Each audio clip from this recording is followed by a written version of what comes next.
Empuraan cinema release ചെയ്ത ആദ്യത്തെ ദിവസവും പിന്നീട് 24 കട്ട് ചെയ്ത് റീ എഡിറ്റ് ശേഷവും ഞാൻ ഈ കാണുകയുണ്ടായി. രണ്ട് പ്രാവശ്യം ഈ സിനിമ കാണുകയുണ്ടായി. 2 പ്രാവശ്യവും ഞാൻ ഈ സിനിമ 2 തരത്തിലാണ് ആസ്വദിച്ചത്. എനിക്ക് തോന്നിയ കുറേ കാര്യങ്ങളുണ്ട്. ഈ സിനിമ ആദ്യം കണ്ടത് ഞാൻ എങ്ങനെയാണ്, രണ്ടാമത് കണ്ടപ്പോൾ ഉണ്ടായ വിചാരങ്ങൾ എങ്ങനെയാണ്, ഈ സിനിമയ്ക്ക് സത്യത്തിൽ ഈ 24 കട്ടുകൊണ്ട് ഉണ്ടായ നേട്ടവും കോട്ടവും എന്താണ്, ഇതിൻ്റെ പുറകിൽ കളിച്ചതാരാണ്, ഇങ്ങനെയുള്ള കാര്യങ്ങളാണ് ഈ വീഡിയോയിൽ പറയുന്നത്. ഫിലിം പ്ലസിലേക്ക് എല്ലാവർക്കും സ്വാഗതം.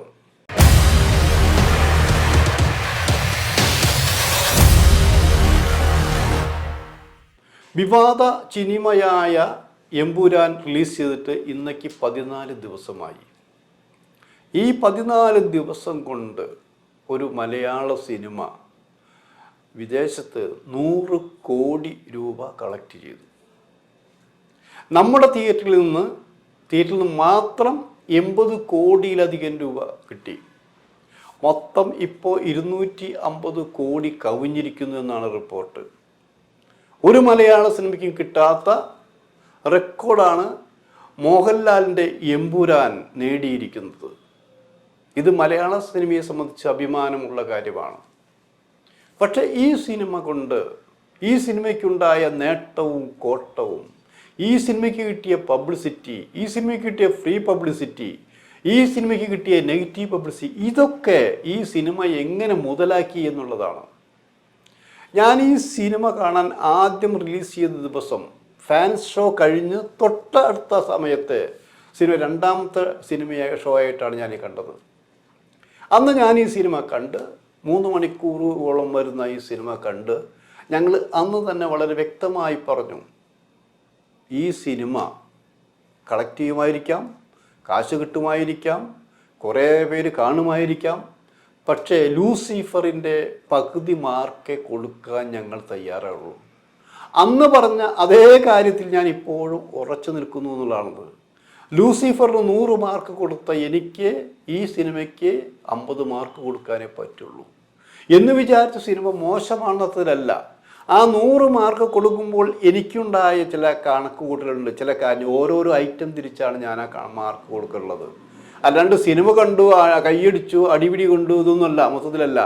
ആ സിനിമയ്ക്ക് ഉള്ള വെച്ചിട്ടാണ് മാർക്ക് കൊടുത്തത്. അതിൻ്റെ പേര് പലരും എന്ന് പറഞ്ഞാൽ പലരും ക്രൂശിക്കുന്ന തരം സംസാരിക്കുകയുണ്ടായി. ഞാൻ പറഞ്ഞ എൻ്റെ അഭിപ്രായമാണത്, നിങ്ങളുടെ അഭിപ്രായത്തെ ഞാൻ ചോദ്യം ചെയ്യുന്നില്ല. പിന്നീട് സംഭവിച്ചത് എന്താ, വിവാദപരമായിട്ടാണ് ഈ സിനിമയെ കണ്ടത്. ഈ സിനിമ BJPക്കെതിരാണ്, ഈ സിനിമ RSSനെതിരാണ്, അങ്ങനെ പോകുന്നു എന്നുള്ളതാണ് സംഭവം. എന്താണ് സംഭവം ഉണ്ടായിരിക്കുന്നത്? ഗോത്ര, തീവണ്ടി, വെപ്പ്, അതിൽ വെന്ത് മരിച്ചവർ, അതിനെ തുടർന്ന് ഗുജറാത്തിലെ വംശഹത്യ നടന്നത്. അപ്പോൾ 2 വിഭാഗം എന്ന് പറഞ്ഞാൽ BJP RSS വിഭാഗം ഒരു ഭാഗത്ത്, മറ്റൊരു ഭാഗത്ത് മുസ്ലിം സമുദായത്തിൽപ്പെട്ടവരാണ് എന്ന് പറയുന്നൊരു വിഭാഗം. ഈ 2 ആണ് ചരിത്രത്തിൻ്റെ ഭാഗമായി വന്നത്. ഇവിടെ ഫോക്കസ് ചെയ്തത് എന്താ, ഗുജറാത്ത് വംശഹത്യയാണ്. അതിൻ്റെ പേരിലാണ് ഇവിടെ വിവാദങ്ങൾ ഉണ്ടായത്. പക്ഷെ വിവാദങ്ങൾ ഉണ്ടായി, ഈ സിനിമ നിരോധിക്കണം, ഈ സിനിമയുടെ പേരിൽ മോഹൻലാലിൻ്റെ കിട്ടിയ എല്ലാവിധ ആനുകൂല്യങ്ങളും, ഡോക്ടറേറ്റും മറ്റതും മറിച്ചതും എല്ലാം പിൻവലിക്കണം എന്നൊരു വാശിയുണ്ടായി. മാത്രമല്ല സിനിമാക്കാരൻ കൂടിയായ കേന്ദ്രമന്ത്രി സുരേഷ് ഗോപിയുടെ നന്ദി കാണിച്ചുള്ള പേര് അവർ പിൻവലിക്കുകയും ഒക്കെ ചെയ്തു. നമ്മൾ വിചാരിച്ചെന്താ, എന്തോ വലിയ സംഭവം നടക്കാൻ പോകുന്നു, ഈ സിനിമ നിരോധിക്കുന്നു, ഈ നിരോധിക്കുമോ? അപ്പോൾ വേറെ കുറിച്ച് പറയുന്നത് സെൻസർ ചെയ്ത സിനിമയാണ്. സെൻസർ ചെയ്ത സിനിമ ഇങ്ങനെ നിരോധിക്കാൻ പറ്റും? സെൻസർ ചെയ്ത സിനിമയിൽ വേറെ ആരുമായിരുന്നില്ല, BJPയിലെയും RSSൻ്റെയും 5 മെമ്പർമാരാണ് ഉണ്ടായിരുന്നത്. അവരാണ് ഇതിന് സർട്ടിഫൈ ചെയ്ത് വിട്ടത്. അപ്പം അവർ കാണാത്ത, അവർ നിരോധിക്കാത്ത എന്താണ് ഇതിൽ നിരോധിക്കുന്നത്?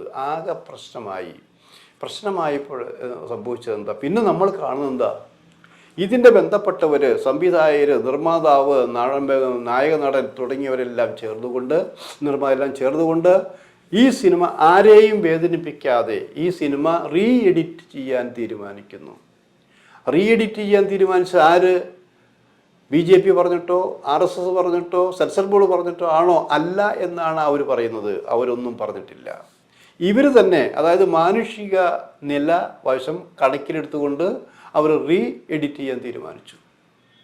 അങ്ങനെയാണെങ്കിൽ ഇവിടെ ഈ സിനിമ കണ്ടവർ ഭൂരിഭാഗം പേരും ഇത് എഡിറ്റ് ചെയ്യാൻ പറഞ്ഞിട്ടില്ല, ഈ സിനിമ നിരോധിക്കണമെന്ന് പറഞ്ഞിട്ടില്ല. പക്ഷേ അവർ 24 വെട്ടി. ഈ വെട്ടിയത് BJPയോ RSSോ സെൻസർ ബോർഡോ അല്ല എന്നാലോചിക്കണം. ഇതിൻ്റെ നിർമ്മാതാവ്, ഇതിൻ്റെ സംവിധായകൻ, ഇതിൻ്റെ എഴുത്തുകാരൻ, ഇതിൻ്റെ നായകൻ ഇവരുൾക്കൊള്ളുന്ന ഒരു തീരുമാനപ്രകാരമാണ് ഇങ്ങനെ വെട്ടാൻ തീരുമാനിച്ചത്. അപ്പോൾ വെട്ടിയ ശേഷം ഞാൻ ഈ സിനിമ കാണാൻ കണ്ടു.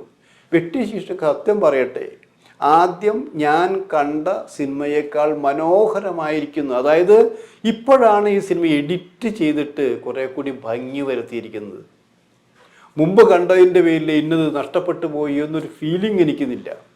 രണ്ടാമത് കാണുമ്പോഴും എനിക്ക് അതിൻ്റെ ഫ്രഷ്നെസ് അനുഭവപ്പെട്ടു എന്നുള്ളതാണ്. ആദ്യം ഞാൻ ആസ്വദിച്ചതിനേക്കാൾ മനോഹരമായി തന്നെ ഇവർ എഡിറ്റ് ചെയ്ത് 24 ഭാഗങ്ങൾ എഡിറ്റ് ചെയ്ത് ഞാൻ കണ്ടപ്പോൾ ഒരു കോട്ടവും ഉണ്ടായിട്ടില്ല. നമ്മൾ വെട്ടുമെന്ന് വിചാരിച്ച പല കാര്യങ്ങളുണ്ട് എന്നാലോചിക്കണം, അതിനെ തൊട്ടിട്ടേ ഇല്ല. എന്താണ് ഇപ്പോൾ ചെയ്തിരിക്കുന്നത്? അവിടെ ആകെ തുടക്കത്തിൽ കാണിക്കുന്നത് കുറച്ച് വർഷങ്ങൾക്ക് ശേഷം എന്നുള്ളത് എഴുതി കാണിക്കലാണത്. മറ്റത് 2002 എന്ന് എഴുതി കാണിച്ചിരിക്കുന്നു. അത് മാറ്റി കുറച്ച് വർഷങ്ങൾക്ക് ശേഷം, അതായത് ഈ തീവെപ്പ് നടന്നതിന് ശേഷം കുറച്ച് വർഷങ്ങൾക്ക് ശേഷം.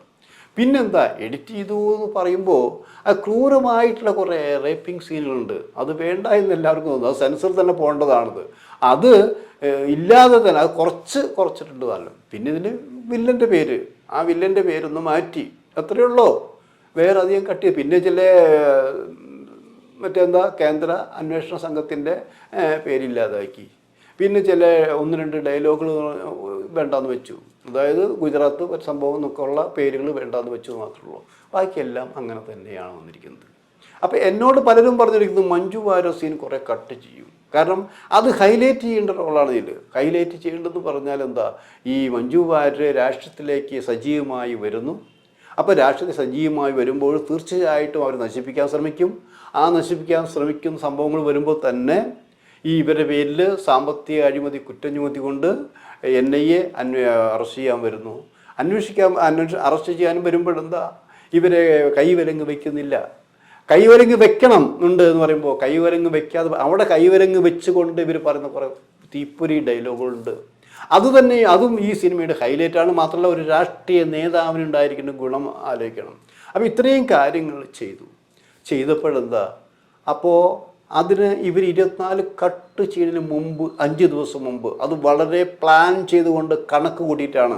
അപ്പോൾ എനിക്ക് അടുപ്പമുള്ളൊരു BJP നേതാവിനെ കൂടെ നിങ്ങൾ പറഞ്ഞ പ്രകാരം എന്താ ഇവർ 24 കട്ട് ചെയ്തു കഴിഞ്ഞു. അപ്പോൾ അയാൾ ചിരിച്ചുകൊണ്ട് പറഞ്ഞു, ഞങ്ങളാരും പറഞ്ഞിട്ടില്ല, ഞാൻ വെല്ലുവിളിക്കുന്നു. ഇത് അവരുടെ ബുദ്ധിയിലൂടെ വെച്ചാണ്. ശരിയാണ്, കേരളത്തിലെ മൊത്തം തിയേറ്ററുകൾ പരിചയമുള്ള പലരുമായി ബന്ധപ്പെട്ട് ഞാൻ നോക്കിയപ്പോൾ ഈ 5 ദിവസം, അതായത് രാവും പകലുമില്ലാതെ ജനം ഇരച്ചു കയറിക്കൊണ്ട് എമ്പുരാൻ സിനിമ കണ്ടു. പണം വാരിക്കൂട്ടി. ഈ 5 ദിവസം കൊണ്ട് വാരിക്കൂട്ടിയ പണമാണ് എമ്പുരാനെ സാമ്പത്തിക നില ഉയർത്തിയത് വന്നത്. അത് തിയേറ്ററുകാരനെ പറയുന്നുണ്ട്, ഞങ്ങളിപ്പോൾ സന്തോഷത്തിലാണ്, ഞങ്ങൾ കുറേ പണം കിട്ടി, ഞങ്ങളുടെ കടം വീട്ടാം. അത് ഞങ്ങളെ സഹായിച്ചത് ഈ 5 ദിവസമാണെന്ന് ആലോചിക്കണം. 24 കട്ട് വന്നു എന്ന് പറഞ്ഞ് ഞാൻ കാണാൻ പോയപ്പോൾ തിയേറ്ററിൽ ആളുകളുണ്ടായിരുന്നെങ്കിലും ആശാവഹമായിരുന്നില്ല. കാരണം അന്ന് പോകുമ്പോൾ 5, 6, 8, 7 ദിവസമാണ് ഞാൻ ഈ സിനിമ വീണ്ടും കാണാൻ പോകുന്നത്. അപ്പോഴൊന്നും വലിയ തിരക്കുണ്ടായില്ല. കേരളത്തിലെ ഒരു തിയേറ്ററിലും അത്ര തിരക്കുണ്ടായിട്ടില്ലെങ്കിലും ആൾക്കാരുണ്ടായിരുന്നു. ജനത്തിൻ്റെ മനസ്സിൽ വന്നത് എന്താ, കുറേ സാധനം വെട്ടിക്കളഞ്ഞിരിക്കുന്നു.